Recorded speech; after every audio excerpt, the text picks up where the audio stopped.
नमस्ते आप सभी से। आज हम आप सबके बीच में बहुत प्यारा उठान गीत लेके आए हैं सोहर का। आप लोग सुनिए और पसंद आएगा तो लाइक शेयर कमेंट सब्सक्राइब जरूर करें। रतिया रोए ना नननवा हमार पिया, रतिया रोए ना नननवा हमार पिया, सास टूने मुनिया के लागल नजरिया, सास टूने मुनिया के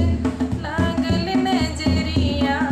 इनका दूर करे वादा हमार पिया, इनका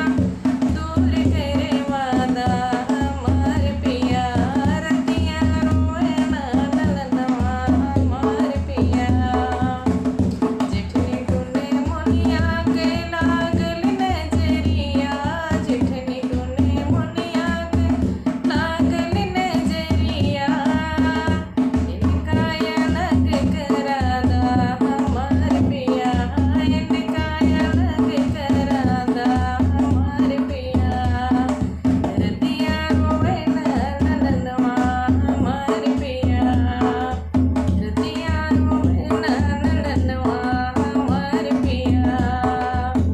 ननद टूने मुनिया के लागल नजरिया, ननद टूने मुनिया के लागल नजरिया, इनके शादी रचादा हमार पिया, इनके शादी रचादा हमार पिया, रतिया रोए ना नननवा हमार